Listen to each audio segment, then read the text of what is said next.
स्वागत करता हूँ और मैं आपको थोड़ा सा इंट्रोडक्शन देना चाहता हूँ हमारे सामने आज कौन कौन है। तो सबसे पहले मैं हंजला शेख साहब हमारे प्रदेश अध्यक्ष Jharkhand social Democratic Party of India. फिर हबीबुर रहमान साहब हैं जो प्रदेश उपाध्यक्ष हैं, और समीम अख्तर साहब हैं जो प्रदेश महासचिव हैं, और मेरा नाम यहाँ हुआ और मैं जिला अध्यक्ष हूँ, ठीक है, रांची।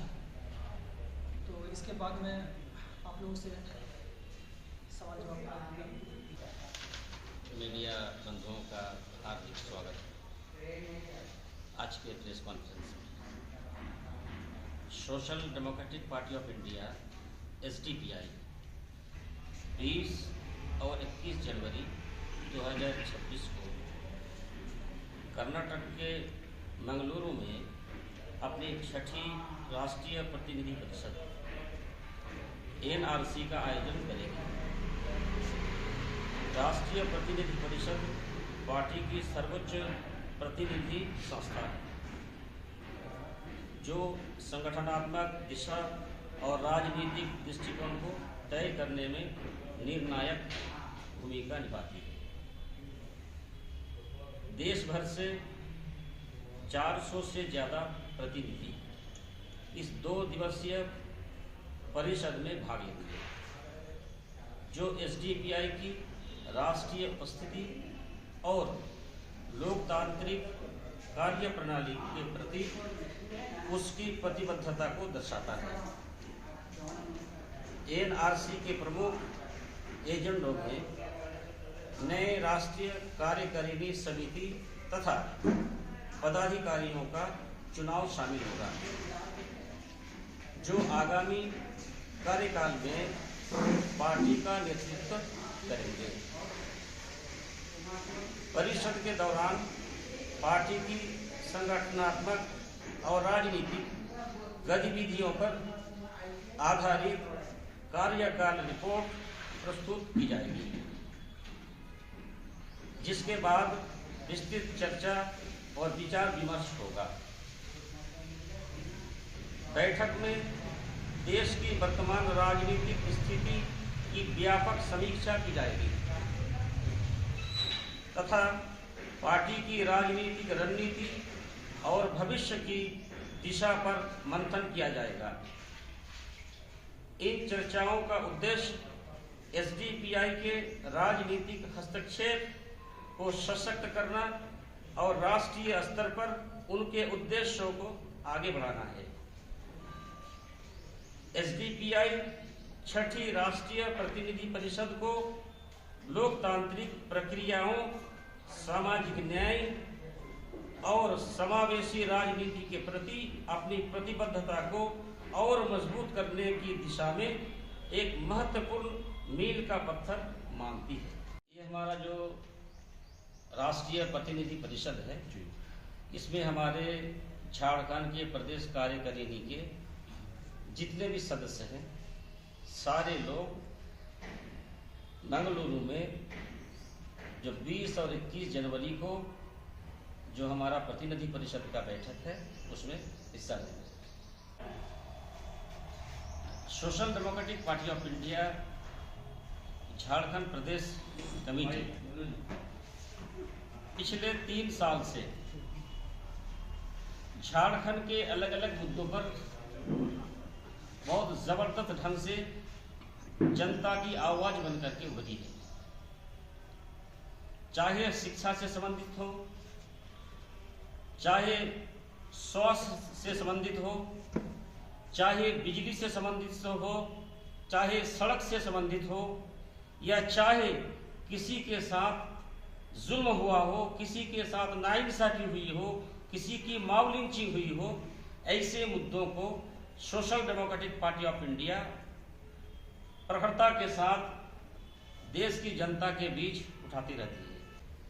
हमारी पार्टी का जो मुख्य उद्देश्य है कि झारखंड एक धनी राज्य है, लेकिन यहाँ के बसने वाली जो जनता है ये बिल्कुल गरीब है और सबसे निचले पायदान में है। नतीजा ये है कि आज हमारे यहाँ के मजदूर अलग अलग प्रदेशों की तरफ रोजगार के लिए पलायन कर रहे हैं, जबकि हमारे मिट्टी के नीचे संपत्ति की कोई कमी नहीं है। Social Democratic Party of India चाहती है कि झारखंड की जो संपदा है ये यहाँ के गरीब जनता के बीच इंसाफ के साथ इनका बंटवारा हो और इनकी जो आज सामाजिक, आर्थिक, शैक्षणिक जो स्थिति बहुत बुरा हाल है, इसमें सुधार लाया जाए। और खास करके स्वास्थ्य सेवा की हम अगर बात करें तो झारखंड में बिल्कुल बहुत बुरा हाल है। आप देखेंगे बंगाल से सटे हुए जो इलाके हैं, जैसा कि साहिबगंज, पाकुड़, गोड्डा, यहाँ बेहतर स्वास्थ्य सेवा ना होने के चलते इनको बंगाल जाना पड़ता है और बंगाल के अलग अलग मेडिकल कॉलेजों में हमारे यहाँ के लोगों को काफी प्रताड़ित भी होना पड़ता है। इसलिए हम चाह रहे हैं कि सरकार शिक्षा व्यवस्था में सिर्फ बिल्डिंग ना बनाए, बल्कि बच्चों के आधार से वहाँ शिक्षकों की नियुक्ति भी करे। यहाँ सिर्फ उप स्वास्थ्य केंद्र ना बने, बल्कि यहाँ डॉक्टरों की नियुक्ति भी हो और बेहतर यहाँ के आवाम को सेवा भी मिले, इसको सुनिश्चित करें। साथ ही साथ हम चाह रहे हैं कि ये जो झारखंड एक धनी राज्य होने के बावजूद जो यहाँ के लोग भूखमरी के शिकार हैं, सरकार को चाहिए कि यहाँ गरीब को ऊपर लाने के लिए जो सरकारी स्किल्स हैं, सरकारी जो भी हमारा प्रोग्राम है, उनको जमीनी स्तर पर उसको इम्प्लीमेंट किया जाए।